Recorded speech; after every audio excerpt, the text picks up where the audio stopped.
Deuteronômio, capítulo 5, 22 ao 33. Estas palavras falou o Senhor a toda a vossa congregação no monte do meio do fogo, da nuvem e da escuridade, com grande voz, e nada acrescentou. E as escreveu em 2 tábuas de pedra, e a mim mas deu.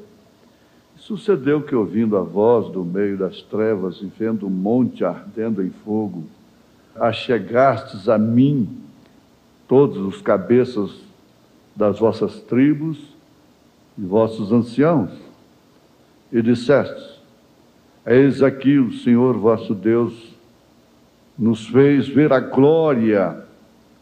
sua glória e a sua grandeza, e ouvimos a sua voz do meio do fogo. Hoje vimos que Deus fala com o homem e que o homem fica vivo. Agora, pois, por que morreríamos? Pois este grande fogo nos consumiria.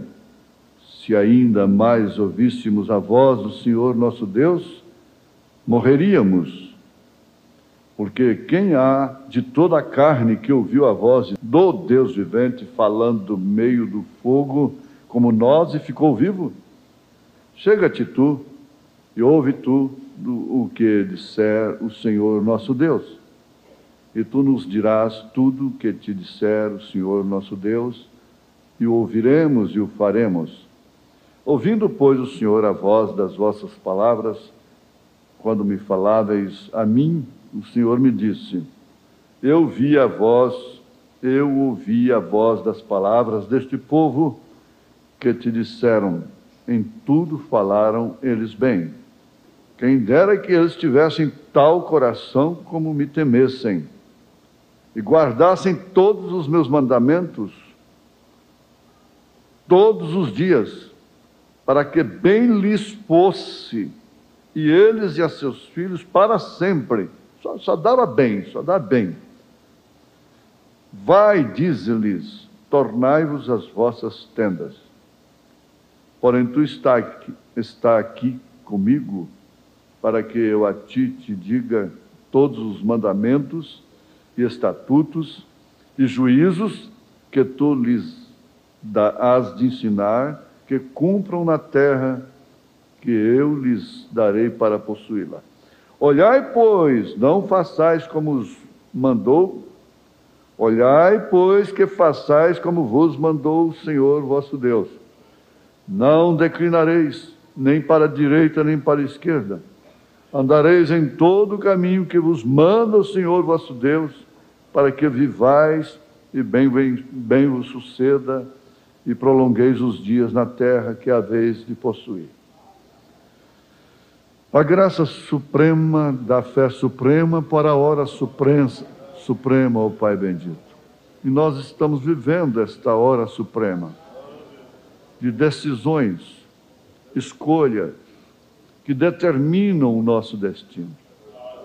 Não queremos ser fanáticos, legalistas, mas, por outro lado, não queremos ser liberais. Há um centro neste caminho, que na verdade reflete suficientemente fanatismo para o mundo caótico que estamos vivendo. Ajuda-nos, ó Deus, nessa demanda, nessa batalha, que a estas alturas não é nossa, é do Senhor.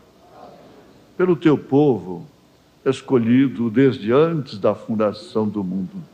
Perdoa os nossos pecados, ensina-nos a contar os nossos dias de tal maneira que possamos alcançar corações sábios e espíritos retos, os quais o Senhor não despreza, ensinando-nos a dar a cada passo nesse deserto causticante. Ó Deus, guia-nos, pois, na vereda da justiça, por amor do teu nome, em nome de Jesus Cristo. Amém. Assentai-vos, assentai-vos. Toda chegada é ofegante. É claro, veio de uma jornada, de uma caminhada, de uma carreira, passou por obstáculos, dificuldades, constata-se, então, naturalmente, que toda chegada é cansada, é ofegante. E por isso deve-se chegar no mesmo espírito que saiu. Paulo advertiu aos Gálatas, a igreja dele na Galácia, chamando-os de insensatos, que haviam começado no espírito e terminado na carne.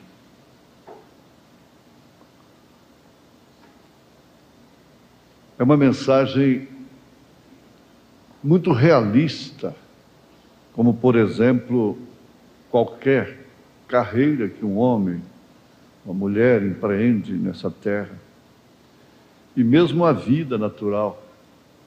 Ele vê o sol nascer na sua vida, vê o seu quarto de hora, né?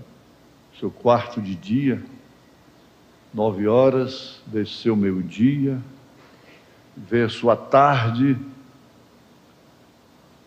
e logo está vendo o seu crepúsculo, seu entardecer. Queira ou não queira, isto é visto, é reconhecido pela pessoa. Os próprios animais, que servem tanto. Havia tempo que nós estávamos comentando outro dia, o boi de carro, no tempo do verdadeiro fazendeiro, nascia, criava sua família na roça. E aqueles bois, ele dizia assim: isso aqui não vendo, não mato. Ajudou a criar meus filhos. E aquele cavalo, a forria do cavalo, ninguém vai montar mais. Eu lembro lá no pasto, dizia coqueiro, menino, o velho dormindo lá no pasto, ninguém montava mais. Mas ele estava sabendo a sua conduta, o seu modo, suas maneiras. Ele estava sabendo que ele estava no crepúsculo de sua vida. Mas, irmãos, não é toda jornada que deve causar fim de jornada, que deve causar peso, tristeza. Não. Moisés, neste livro de Deuteronômio, estava chegando no final da sua jornada. Ele estava concluindo o seu ministério, concluindo a sua obra. Seria uma utopia dele tentar voltar e recomeçar tudo. Não faria tal loucura. A sua vida foi dividida em 3 etapas: 40, mais 40, mais 40. A 40, ele cresceu demais, ele chegou a ser um general. No Egito, ele foi criado pela filha de Faraó, e estava então com um pé no trono. E a Bíblia diz que ele preferiu carregar o vitupério de Cristo do que ser um faraó. E hoje restaria apenas uma múmia dele. Mas a sua escolha determinou o seu destino. Mais tarde ele foi visto no Novo Testamento com Jesus e Elias no Monte da Transfiguração, o que jamais aconteceria se ele fosse uma múmia. Então é muito bonita a história desses personagens. Isso não ficou escrito por acaso. Elas acompanham, essas histórias acompanham a realidade da vida e trazem experiências que realmente são infalíveis. Ele levou 40 anos depois para desincompatibilizar a sua mente com o que ele havia aprendido. Ele tentou. Ele pensou que era pela força, pela estratégia de guerra, matou um egípcio. Aí, por causa desse egípcio, ele teve que fugir. Ficou 40 anos, então, aprendendo a outra coisa, que não era pela força, nem pela violência. O resultado é que ele não matou um egípcio depois, sequer.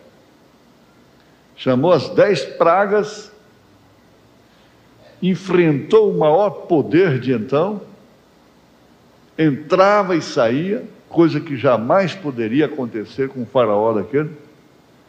Sofreu um desafio e o desafiador lhe dar as costas sem ser traspassado por uma seta, uma lança. O poder de Deus estava com ele, sem dúvida alguma, para tirar o povo, o amassador de barro de lá. O faraó olhava assim por uma janela e só via amassadores de barro. Moisés olhava pela mesma janela e via um povo da promessa, completamente diferente, filhos de Abraão. Oh, que maravilha! Mas não foi fácil. Os que morreram e pereceram foi pelo poder de Deus. O anjo veio e matou os primogênitos, causou muita dor no Egito. A porta que não tinha o sangue, que não tinha o sinal, o anjo entrava e matava o primogênito. Dor terrível. O sucessor do faraó morreu, aquele menino, o primogênito dele.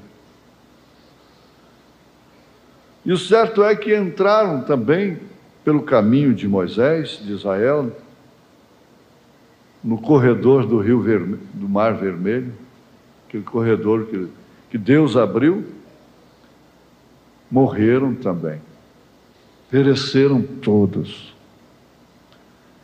Então, o que ele veio fazendo? No final da sua jornada, ele já estava se despedindo, não de quem houvera saído com ele de lá, porque isso tem que ficar bem estabelecido. Dos que saíram com ele, agora restavam apenas 2, Josué e Calebe. Somente 2, de quase 3 milhões de pessoas. Dos que saíram. Bem entendido. Eles tiveram filhos, e a essas alturas Israel contava com 600 mil soldados, de 20 anos. Era uma juventude, portentosa, forte. E ele tratou de dar a lei novamente, para que eles soubessem realmente por que seus pais morreram. O porquê de uma irmã que possivelmente houvera salvado a sua vida, acompanhado o barquinho, não pôde entrar na terra prometida. Isso nos traz lições básicas para estabelecermos princípios próprios, conduta e ordem, convicção própria, pessoal. O cristianismo verdadeiro é uma experiência própria, vivida individualmente com Deus. Então a sua obra estava concluída. Ele gastara os seus 40 últimos anos de sua vida com o seu ministério, com o seu povo. 40 anos trabalhando com aquele povo e por aquele povo. Então, o que ele fez? Ele fez a lembrança em seus discursos do que Deus fizera, e ele treinou e deu-lhes uma forma de governo, leis, instituições religiosas, espirituais,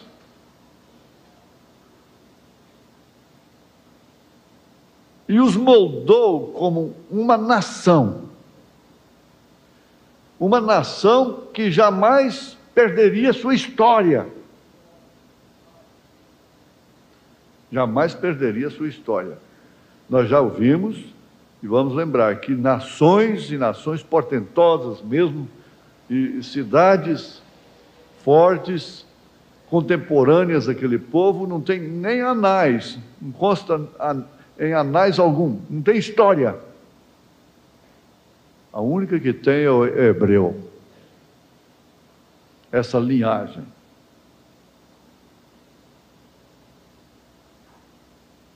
Eles estudam, vão escavando a terra e vão descobrindo isso, e a Bíblia tem que ajudar nesse instante. Onde é que está Sodoma, Gomorra e assim por diante? E vem para a Mesopotâmia, Babilônia, o Iraque, essa coisa toda aí. Eles foram dizimados. Hitler foi criado por um casal de judeus e ele tomou aversão por judeus por um propósito divino. Eles dizem hoje, eu ouvi um argumento muito forte por parte dos americanos dizendo: se alguém tivesse acabado com Hitler no início, quando ele parecia uma coisa inofensiva, que ele não chegaria aonde chegou, teria livrado o mundo de uma história tão negra, tão nojenta, tão criminosa. Mesmo acontecendo com Mussolini e outros tantos, se fossem eliminados, aplicando esses tipos meio doidos que tem por aí, que parecem inofensivos. Mas eles foram varridos, espalhados por toda a terra, em função da desobediência.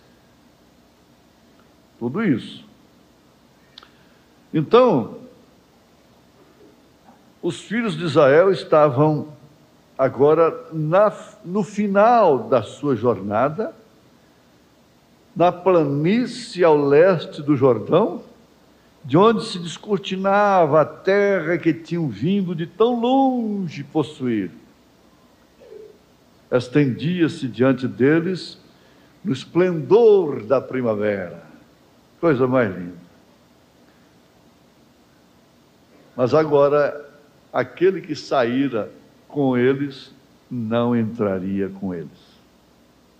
Eles haviam de experimentar uma nova liderança, e essa era de Josué.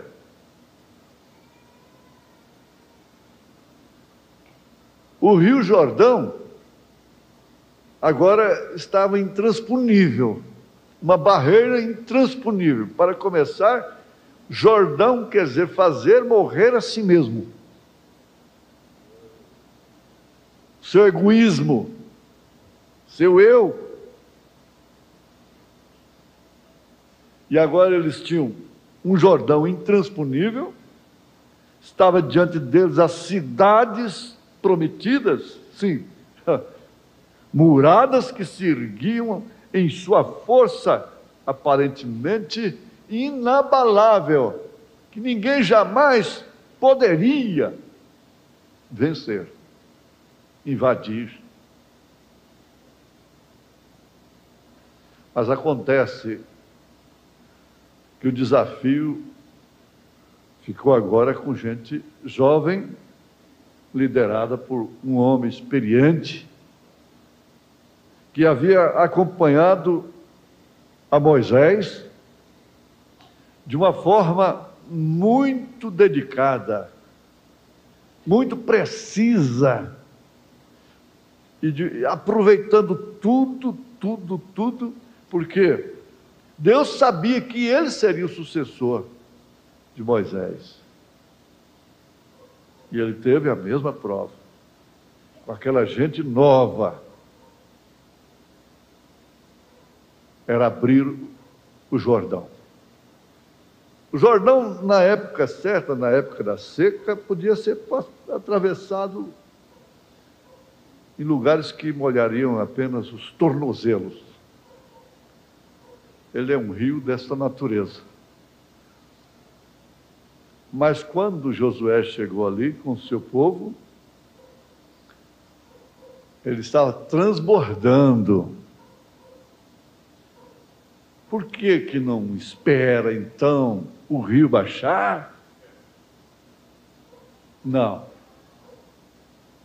Deus havia de mostrar para eles, como mostrou, que o mesmo poder que estava com Moisés estava com Josué. E aí é onde nós vimos o sacerdócio entrar em ação, relembrando. Porque lá no mar, quando Moisés tocou com a vara, o mar abriu. Aqui no Jordão, quando os sacerdotes tocaram os pés nas águas, elas fizeram o mesmo. Então lá estava o sacerdócio na vara. Agora aqui estava distribuído. Nós vamos entrar nisso aí, nós vamos estudar isso aí, isso é muito bonito, é maravilhoso, traz experiência muito profunda para a nossa vida no dia de hoje. Mas o problema não terminou ali. Alcançou Canaã, tudo bem? Não. Ainda tiveram batalhas, e lá nós não temos repetição de leis. Josué não estava mais comissionado a fazer aquilo. Josué tinha que dizer: eu e minha casa serviremos ao Senhor.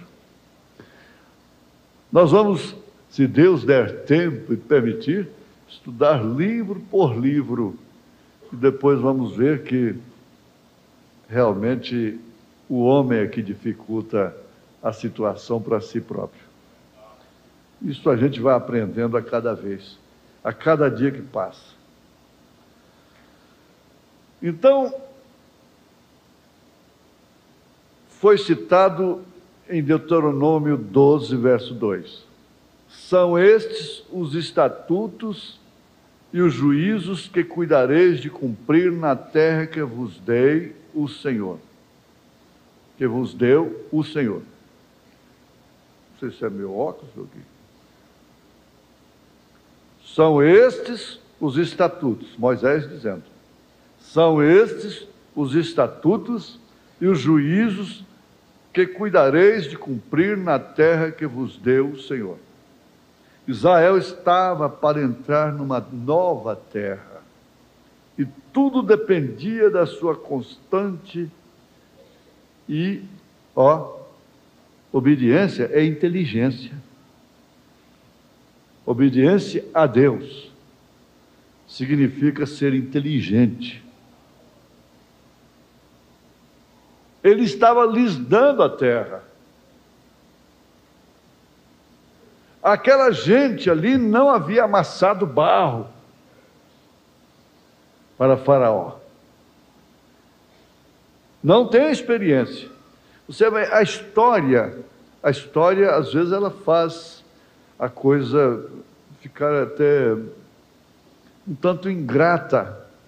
Você que conhece, vamos dizer, um líder que realizou no seu estado, no seu país, fez coisas que talvez os modernos nunca teriam feito. Desbravaram, mas acontece o seguinte, que vem uma nova geração, não conhece nada, Eu, por exemplo, conheci Campinas, você podia tirar a roupa no meio da rua ali, ó. Terra, fossa negra, não tinha 1 metro de asfalto, não tinha água, era cisterna.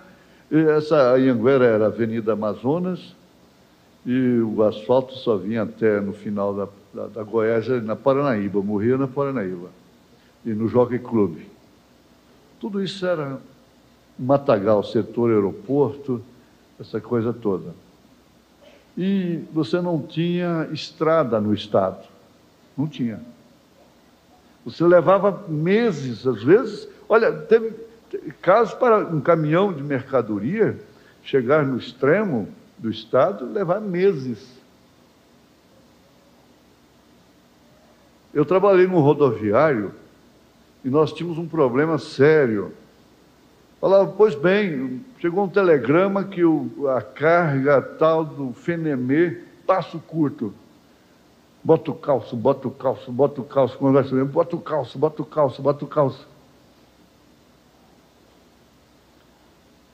Estava em Tumbiara, e de Tumbiara até aqui levava ainda um mês e 15 dias, 2 meses para chegar. De repente entra um jovem, aí desbrava tudo isso e asfalta tudo e faz uma revolução. Pois bem, mas acontece que aquela geração passou. E aí, resultado, um fim lacônico. Um fim lacônico. É dessa forma. Mas aquela moçada ali não sabia, de fato, o que significava amassar barro para Faraó. Eles tinham a história apenas. Há muitos filhos que não sabem o quanto custou, que seus pais sofreram, mães que sofreram, pais que sofreram, para eles terem o que eles têm hoje. Não sabem dar valor nas mínimas coisas. Não dá valor num sabonete, deixa lá derretendo, uma luz ligada, à toa, as mínimas coisas. Pega um carro, acaba com ele ali, não sabe nada quanto custou, o sofrimento que passou. Eu preciso pensar nisso. É bom, Deus não esquece as coisas,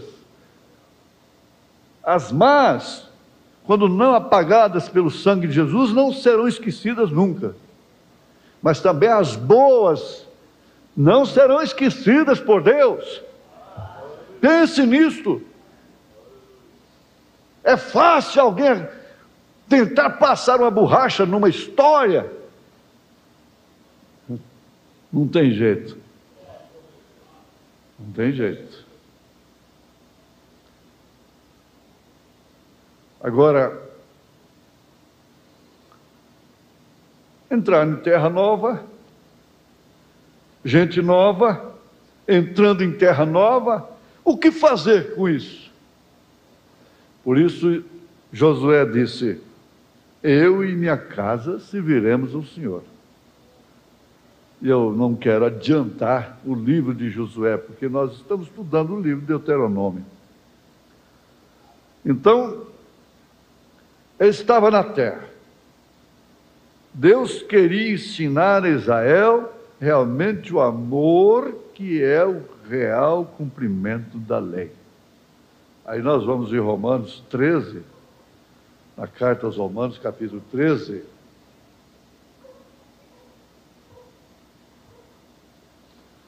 Aos Romanos, capítulo 13.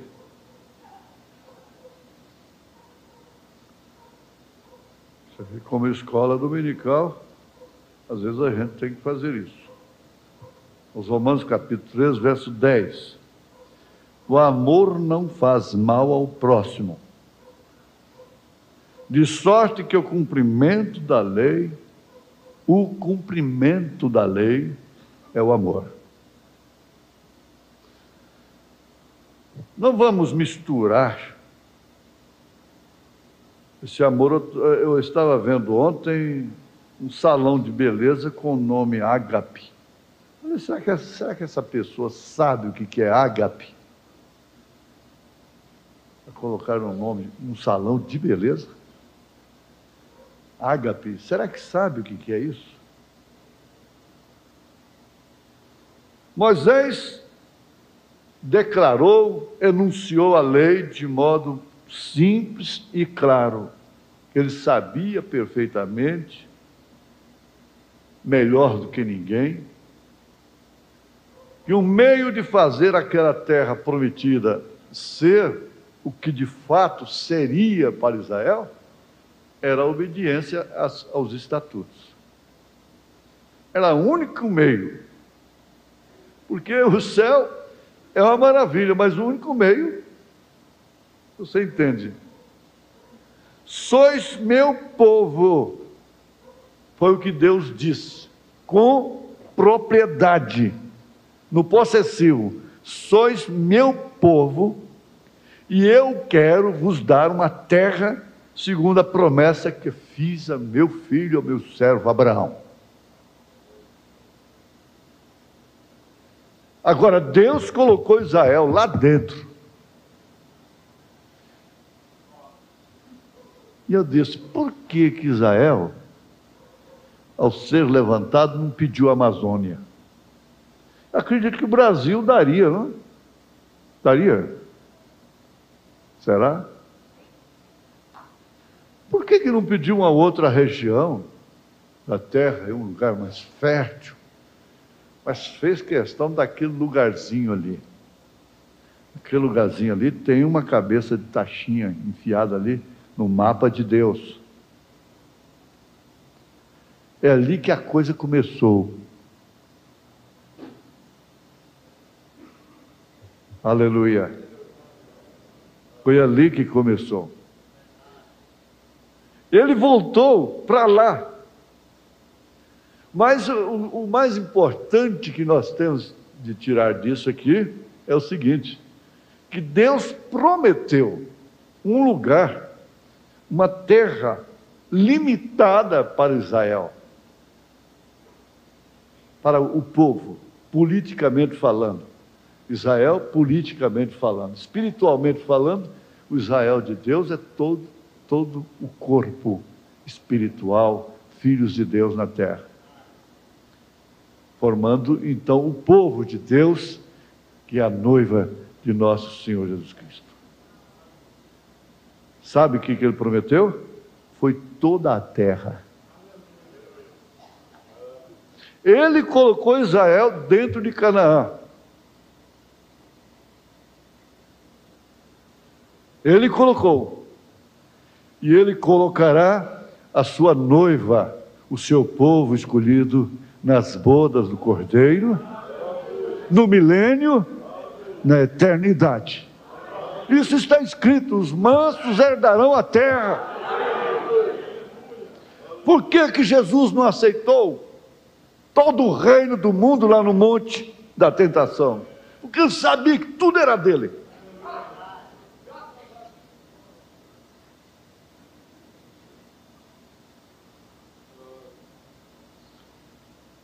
Agora, gente, pense no mundo sem lei. Se com a lei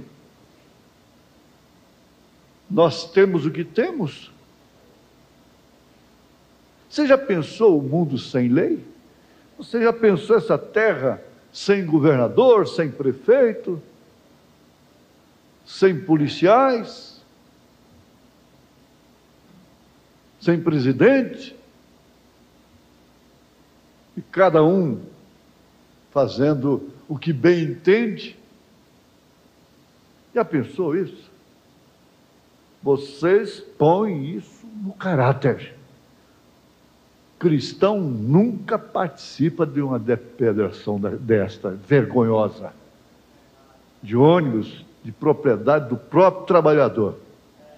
Isso aí quem plantou, quem ensinou a queimar ônibus e quebrar lá em São Paulo e aqui, hoje é presidente da República. Ele ensinou. Ele começou, foi assim. Deus ajude ele. a contornar a situação e dizer: ó, meus irmãos, não é assim, não é desse jeito, não, isso custa muito caro, isso é nosso. Jogar pedra é fácil, acusar é fácil, mas ser vitrine, não é brincadeira, não. Mas cristão, algum filho de Deus, olha, democracia não é isso. Se a democracia dá direito ao cidadão, protege, a democracia não quer dizer que ele pode queimar, quebrar. Tem direito de fazer piquete, de cruzar os braços. Tudo bem. Isso aí é democracia. Mas depedrar, destruir edifícios, prédios, órgãos públicos, e principalmente o veículo que é a condução do trabalhador. Isso é demônio.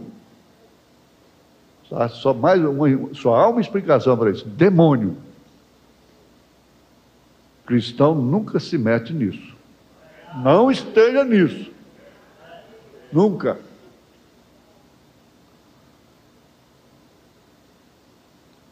Agora, Deus separou o povo para dizer: vós sois meu. Vós sois meu. Eu vos amo e vos tenho escolhido, estou no vosso meio, vou proteger-vos. A única coisa que eu peço para vocês é que me obedeçais. Isto para o vosso próprio bem. Ele quer a obediência, não é para o bem dele. Ele não é um ditador, simplesmente para dizer: você tem que fazer minha vontade. Não, não é isto. Ele não é um ditador. Um ditador tem os mesmos poderes de um rei, mas ele não é coroado. O rei ama o povo e o povo ama o rei. É diferente. Um rei designado por Deus vive para o povo, é o melhor regime que existe, tanto que foi varrido. Não teríamos essa casa de negociatas.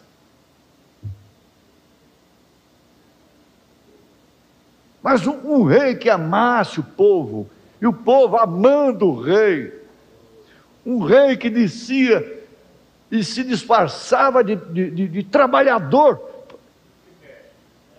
suando com os trabalhadores para saber o que eles... Olha, gente, esse povo, deputados, senadores, essa gente precisa cortar esse passe de avião deles. Eles tinham que rodar nessa rodovia que está aí matando.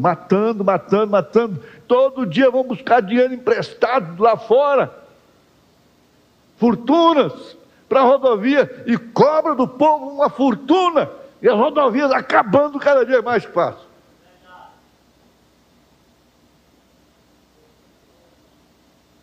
Mas tem uma coisa, pode estar certo: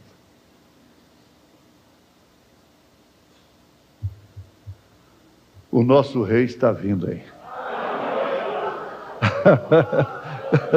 Olha, não tem muito tempo mais não. Vai ser a coisa mais maravilhosa, a intervenção divina. Ele fará baixar um espírito nessas bestas do Apocalipse, e nós já estamos vendo isso acontecer. Você está pensando que isso vai parar, é só ali? Não, tem mais. Tem mais, para que então ela sofra o batismo profetizado por São Pedro, que agora ela aguarda como tesouro para o fogo. Mas antes disso, Jesus virá nos tirar daqui. Isso é o mesmo assim diz o Senhor que tirou Israel do Egito.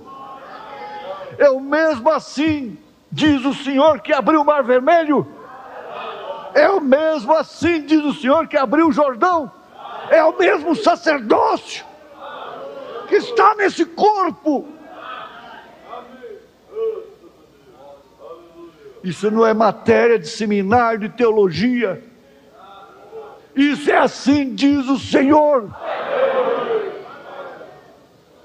Não quero, porém, irmãos, que sejais ignorantes acerca dos que já dormem, como os demais que não têm esperança.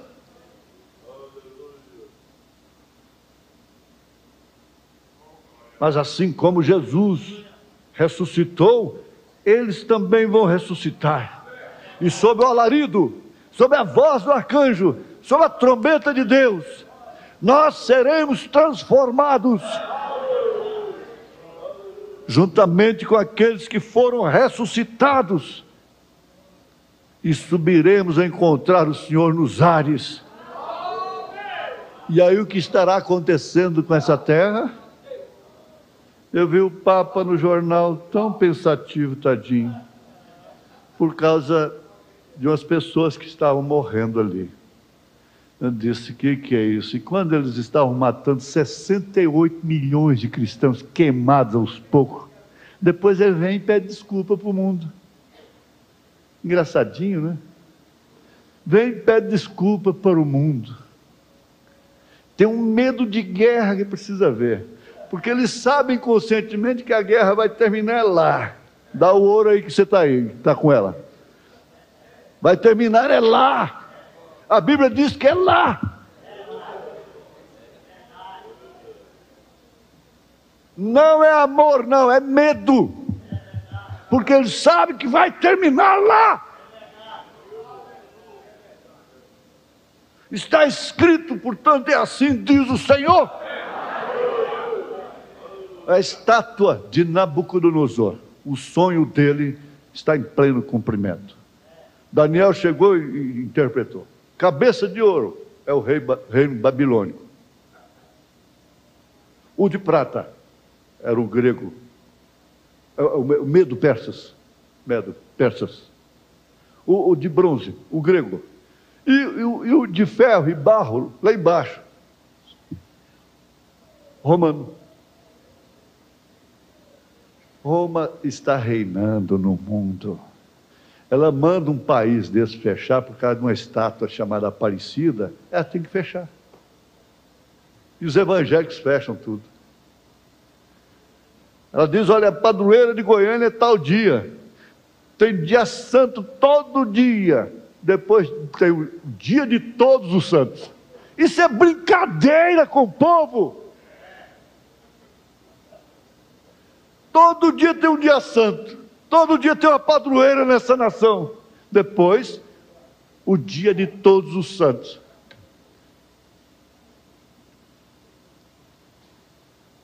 Isso vai acabar. E ela sabe que vai acabar. Há um grito no Apocalipse 18. Caiu, caiu, caiu a grande prostituta. Isso depois do anjo clamar, sai dela, povo meu, para não seres participantes de seus pecados e de suas pragas. Porque quando Deus tira o seu povo, através da mensagem, através do poder revelador, dinamizador e poderoso da palavra, para as bodas do Cordeiro, 3 anos e meio aqui com Elias e Moisés. Eles falam assim, é terrorista, eles não aguentam o Osana lá, coitado, pintou o 7 com pentágono. Já pensou Elias e Moisés chamando as mesmas pragas que eles chamaram sobre a terra? Glória! Aleluia! Aí sim que eles vão falar, é terroristas mesmo. Fazendo a água se converter em sangue, piolhos, rãs, Palácio do Planalto cheio de rãs, Senado cheio de rãs, Câmara dos Deputados cheio de rãs, mansões cheias de rãs, tudo cheio de rãs. Os que vendem em restaurante de rãs vão achar bom demais. Só que ninguém vai gostar de rã naquele dia. Pragas, piolhos. Essa pobre dessa menina vai estudar com seu cabelinho solto, de repente chega ali, tem um piolho andando nas costas dela. Alguém, no almoço hoje. No almoço? Você vai ver que vai cair bolo de piolho no prato. Pragas que eles chamaram, as mesmas pragas, está escrito. Isso é assim, diz o Senhor. Eu quero ver qual é o poder bélico que vai impedir isso. O míssil tal. A Bíblia diz que eles serão vistos por todas as nações. Deus vai deixar, não vai queimar a televisão não, porque todo mundo tem que ver. Mas, irmãos, quando eles entraram na terra prometida, veja que amor, fiquem de pé, por favor, só um pouquinho. Você, não para fazer uma sensação, uma emoção, uma coisa assim, mas olhem para um outro, uma para a outra, e dê um abraço um no outro. Por essa consideração que você tem um no outro. Que coisa! Significa um abraço. Isso é demais. Você não sabe o quanto custa um abraço. Assentai-vos novamente, por favor. Obrigado. Olha, o abraço da vitória quando um time ganha uma Copa. Os cachorros não gostam, abominam. O abraço de vitória, o abraço de vitória, o abraço de vitória. Mas você já pensou quando nós todos estivermos juntos e olharmos e não vermos um cabelo branco em nossa cabeça? Não termos um problema de coluna, de hérnia, de disco, de dentes, olhar todos iguais em idade, não ter um a pé, outro de carro, um comendo uma coisa boa e outro passando necessidade. Não! Que abraço gostoso!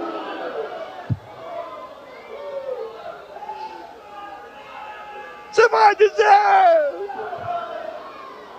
mamãe, valeu, valeu. Papai, valeu. Meu irmão, valeu.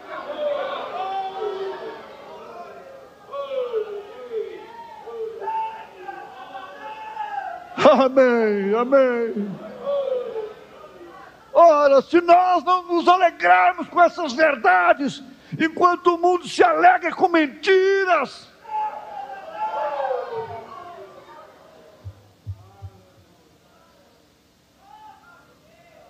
você vai dizer: mamãe, não. Como eu vou ser mãe de você se nós temos a mesma idade, a mesma aparência? O irmão Branda falou isso para Sharon Rose naquela êxtase. Ele disse: papai, papai. Eu disse: como eu posso ser seu pai se temos a mesma idade? Ele disse: eu sou a Sharon, sua filha. Aqui não tem anjinho que a igreja católica criou lá, não. Aqui não tem anjinho nem velhinho, não. Aqui é diferente, aqui é tudo assim. Deus é perfeito.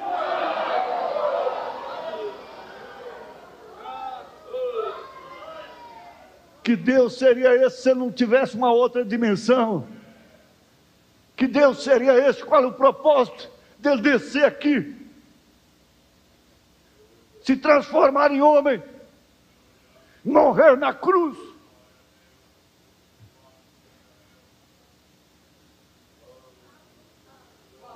Se não cremos nisso, é melhor irmos comer, beber, pular, pintar o sete para lá.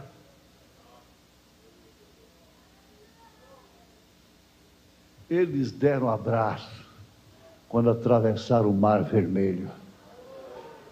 Tancaram, tocaram, bateram, tocaram, bateram. Cadê meu bumba? Sumiu daqui, sumiu daqui. Vocês vão me dar conta dele. Bateram, pularam, saltaram e se abraçaram. Gente, passaram o mar a seco e de repente olhar para trás, ver só egípcio, carro, cavalo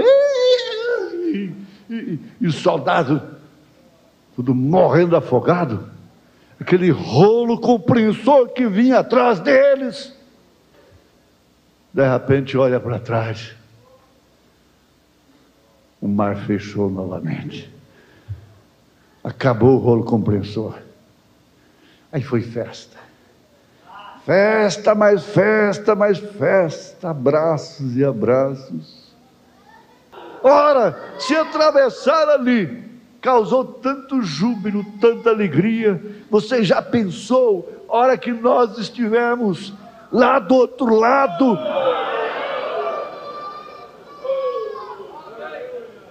Essa é a grande verdade que está nessa Bíblia. Se não é verdade, joga fora. Não fica botando doutor para interpretá-la, pervertê-la, não. Joga fora. Se isso não é verdade.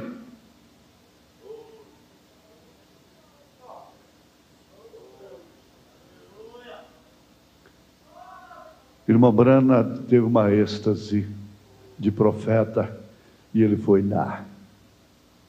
Que coisa maravilhosa. Eles vinham todos numa idade, uma faixa etária de 20 anos, abraçá-lo. Eu não canso de meditar sobre isso. Aquela moça tão linda que não tinha expressão. O anjo disse para ele: você a conhece? Ele disse: nunca a vi. Sim, você. Ela é aquela velhinha de 90 anos que você guiou a Cristo, lá embaixo na terra. Ele disse: eu daria 1000 vidas se eu tivesse, para fazer todos virem para este lugar. O nosso Deus é curador. O nosso Deus é o Deus do Zoe, que cura, que salva, que levanta, que sustenta. É normal, irmã, ter dificuldades, ter contratempos. É normal o inimigo atentar contra a sua mente. No tempo de Lutero, a demência foi tanta, foi uma coisa notória. Nunca houve gente atacada da mente como no tempo de Lutero, que havia um distúrbio entre os céus e a terra, abertura de um selo. Nós estamos sob um poder sobrenatural. O mundo não pode perceber, mas esta vida aqui é um sinônimo do sobrenatural. Aleluia! Você tem uma chama dentro de você. Você tem uma chama que queima todos os dardos inflamados do maligno. Isso não penetra na tua alma. Ele tomou sobre si as nossas transgressões. Ele tomou sobre si as nossas iniquidades. O castigo que nos traz a paz estava sobre ele, e pelas suas pisaduras fomos sarados. Fomos sarados. Digam todos: fomos sarados. Digam todos: fomos sarados. Fomos sarados. Fomos sarados. Porque só o Senhor é Deus. Só o Senhor é Deus. Só o Senhor é Deus. Louve-o, louve-o. Ele está aqui, a neblina está aí. A neblina está aqui. Aleluia. Glória a Jesus.